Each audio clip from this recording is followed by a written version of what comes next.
Welcome to the PDX files. Each week we dive into the weird and the unexplained here in the Pacific Northwest and beyond. My name is Peej.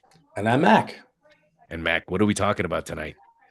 Well, we're going to get into a little bit something crazy coming our way. It just passed Mars recently. It's the 31A or 31 Atlas.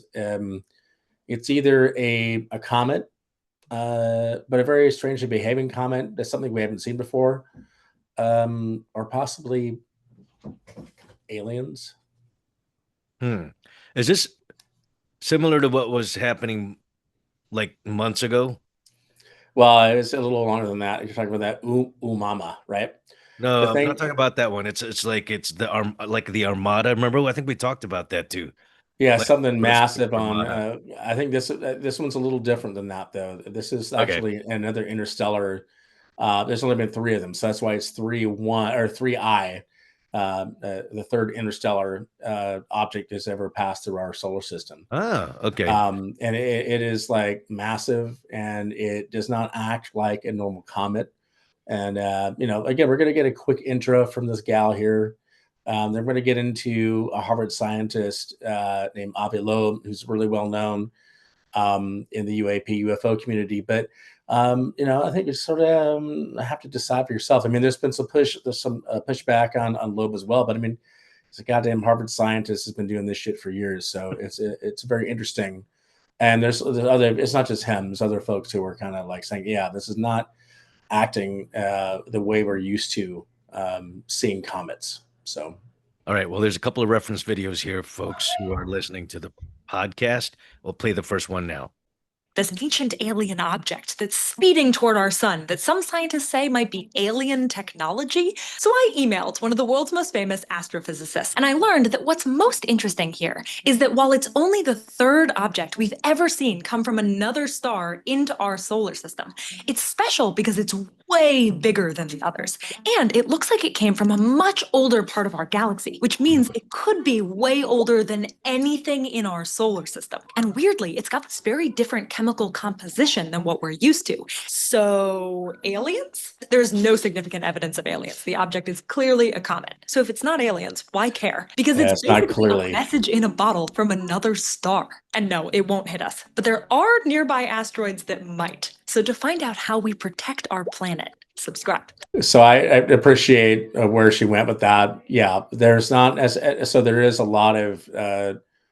I don't like to use the word mainstream because it makes it seem like a conspiracy theorist kind of thing. But a lot of folks are, oh, it's just a comet. But the way this is acting is either, I mean, it's great because either it is just a comet and we're learning a lot more about interstellar objects that are coming into our solar system, Yep. or there's some very strange things that we should be paying attention to. And they've even seen some sort of sidebars or side articles about this, like, oh, it's very strange that we have the government shut down all of a sudden, and the fact that NASA is completely shut down is not watching this at this particular moment. So there's a lot of Interesting. ins Find a and outs in correlation. this whole thing. Indeed. Sure. All right. Here's the next video. For purposes either benign or malevolent. It's not the first time astrophysicist Avi Loeb has suggested the object has alien origins. He came on this show to say so a while back, even saying the object would be on a mission to release, quote, mini probes that could invade Earth. And Avi Loeb joins us now. He's the head of the Galileo Project, director of Harvard University's Institute for Theory and Computation, also the best-selling author of the book Extraterrestrial. Okay, why are we just now figuring out this thing is as big as it is? Why were we wrong in the estimates of its size?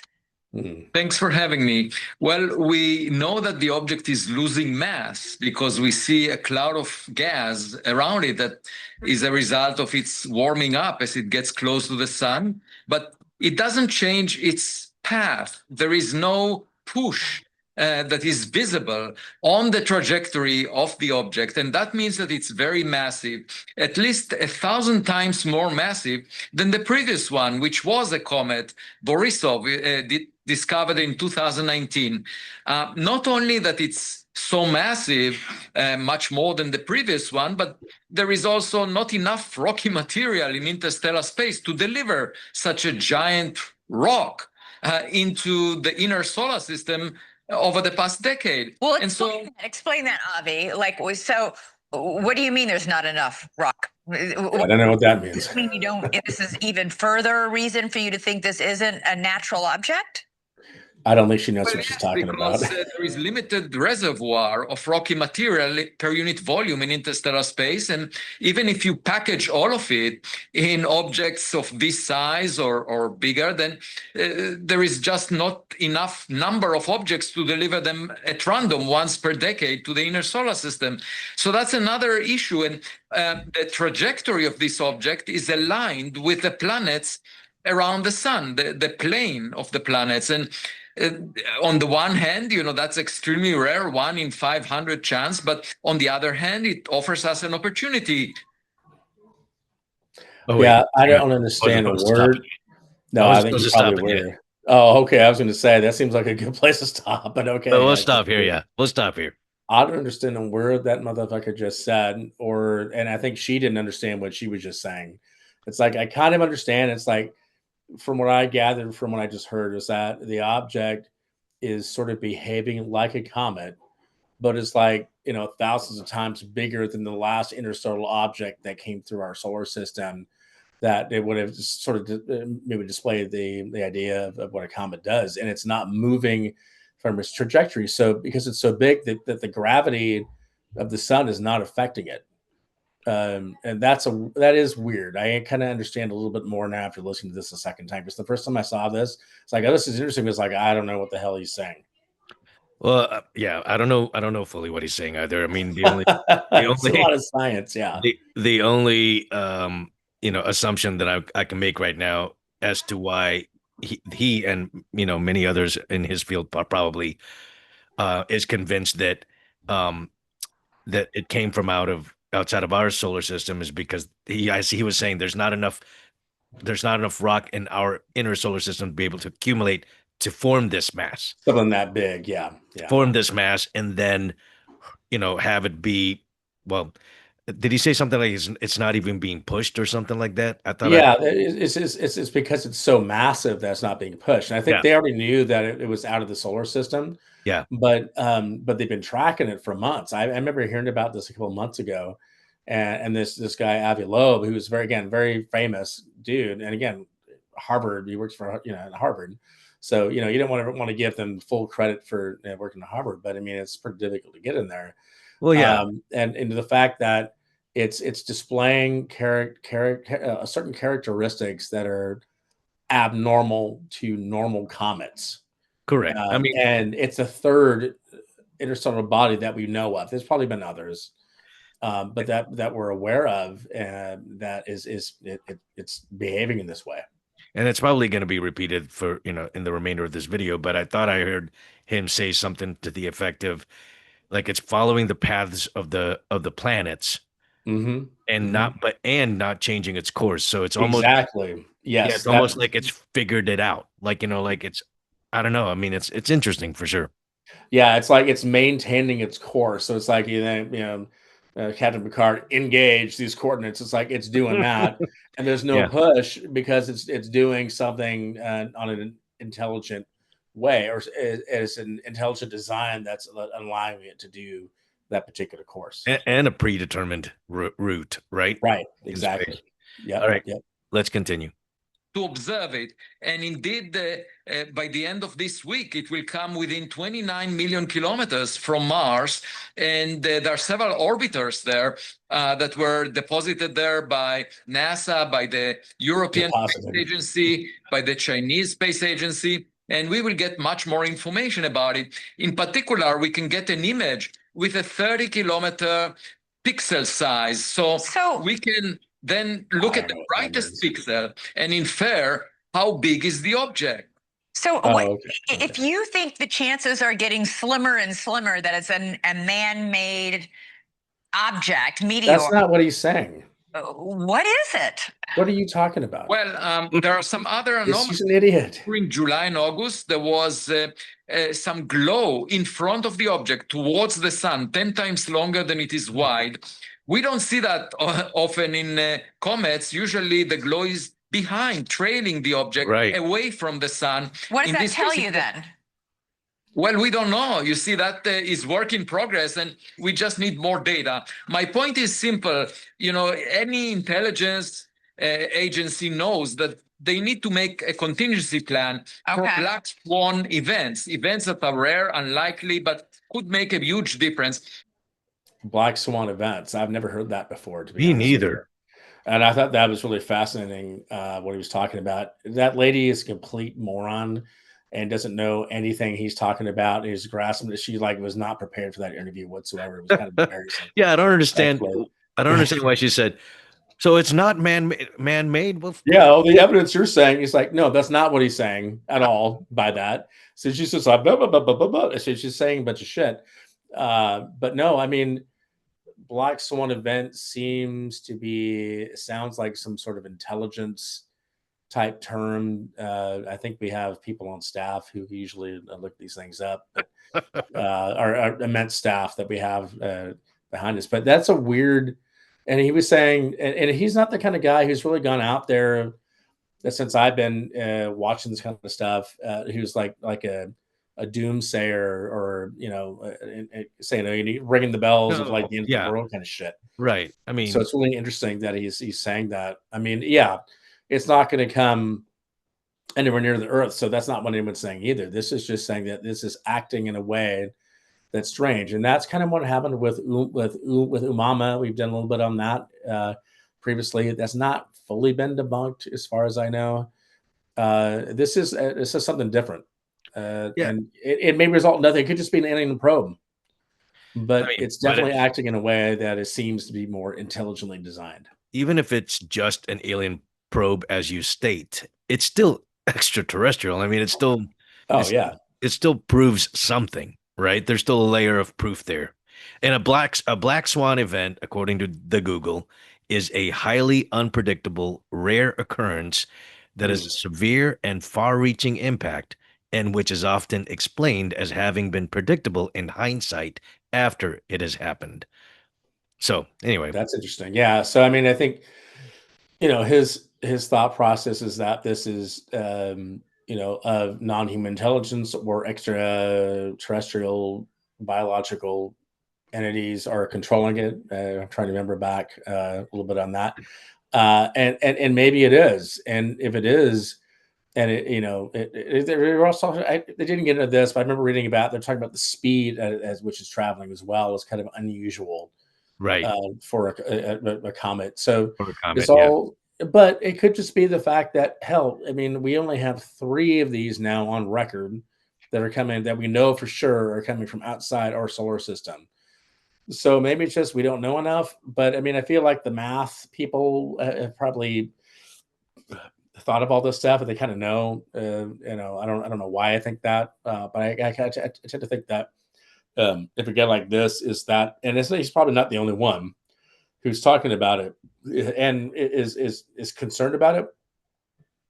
I don't think we're going to get invaded anytime soon, but maybe this is the precursor to something like that. I think it's more about like I think Earth is all of a sudden like in the alien zeitgeist, like hey, Earth is kind of up and coming. Let's solar system rather. Hey, let's kind of visit. So these are like the first few people that's gonna like say, hey, Earth is making things weird. So let's go visit there. But I mean, if you think about it, I mean, the easiest way to travel, the cheapest way, wrap it in something that is a rock, right? Yeah. And have the ability just to project it at a certain rate and speed. Like maybe it's obviously not going light speed, right? But maybe it was at some point, and they have the ability to slow it down enough so that they can get these images and kind of what is going on in this solar system. Earthlings are scary enough as they are, I guess. Yeah, absolutely. Let's finish this video. Do the same for interstellar objects. All right. Just be aware of the possibility that it could represent alien tech. Okay, anytime I hear black swan event and alien tech and interstellar objects, you're giving me, it's nightmare fuel. Avi Loeb, I'm sure we'll have. That's one way to ingratiate yourself to a guest. That was the reason why I put them in there at the last one. Again, kind of illustrates how dumb she is, I think, a little bit. But also, I mean, kind of represents kind of a lot of what Earthlings might think about something like that, right? It's like Yeah, they don't know. I was like, what am I going to do if something like this happens? It's like it's a nightmare, and maybe that's the reason why it is better to keep it some of these things secret from certain people. from certain people, Yeah. especially News Nation anchors who don't know what the hell she's talking about. Oh my God, that Here's was the thing that's pathetic. kind of exciting about this. I mean, obviously we've been talking about EBEs or aliens and UFOs in this show, Yeah. but the fact that again, our technology is so much more advanced now, not just even just the official technology that's being used by NASA and other entities, but just the palm of our, the technologies is the palm of our hands that can shoot video and capture, imagery and of, of things that are, not usual and could potentially support the things that we've been talking about on this show. But the other thing also that I'm interested to find out is it possible, though, that yes, this object is quote unquote not behaving like a regular comet? What if our measurements, what if our metrics and observation tools in the past just weren't, sophisticated enough to actually catch the actual movement? And what if this is actually just like a regular comet should have been, but we just didn't know beforehand? I don't know. I mean, I think that we've had enough time to look at what comets do and kind of the way they act. There's been, I mean, we've been tracking them even since like, not in this type of way, but like Halley's Comet, right? Even before Right. then. But I feel like certainly the more modern tech has been able to sort of track this kind of stuff. But the fact that we're just catching stuff, and again, there's no way in hell I believe that this is the first or the third, only the third interstellar body that we've been able to, or that's come through the solar system. Right. But the fact that it's like acting against sort of known norms of physics and science is interesting to me. But Yeah. that could just mean that we don't know enough about the universe. Certainly, we have Exactly. to look at that, right? So, I mean, Exactly. it could be nothing at all, but just like you said, a comment that we haven't seen before. Yeah, I mean, we're using frame of reference that's, particular to us, right? We don't know what it could be. I mean, I like your thought process from earlier in terms of like, if the alien technology was like, or the EBs were like, well, we don't want to be detected as obviously, so maybe we'll surround our spaceship with rocks because they know how to look at rocks or something to that effect. Yeah, yeah, just sort of disguise themselves as whatever. And there was even something else I saw on sort of another video looking at this is like it's like there's an unusual amount of metal and nickel specifically within this particular comet. Hmm. That is there's all these like really interesting red flags if you're like Sure. a ufologist. But again, if you're a scientist and you're seeing this and like, and it's just a comet, it's just like, oh my God, this is fantastic. We're seeing stuff from outside of our normal sandbox that we usually get to play in. It's like this is really good. So it could go either way. I tell you, I mean, and I've said it before on this show, is that I'm so glad that there are people like Avi and the folks at NASA and SETI and all of those who are actually paying attention, keeping their eyes on the skies, paying attention, identifying, and providing, transparency. Asking questions. There's nothing wrong with asking questions, and that's the whole thing. Is that people, we shouldn't be laughed at or humiliated for asking questions, and that's the thing. It's like, do I necessarily think this is an alien thing? No. Is it really interesting? Hell yeah, it's interesting. And could it be something that we don't know about? Absolutely. So continue asking questions, be curious, and I think that's what I can kind of the takeaway for me with something like this is. For sure, for sure. Well, folks, if you hadn't already done so, I'm sorry, if you enjoyed this content, please give it a like and share it across your socials to help get the word out about our show. And if you hadn't already done so, please subscribe and on YouTube, hit that notification bell to make sure you don't miss out on future episodes. Thanks for tuning in. We'll see you next time.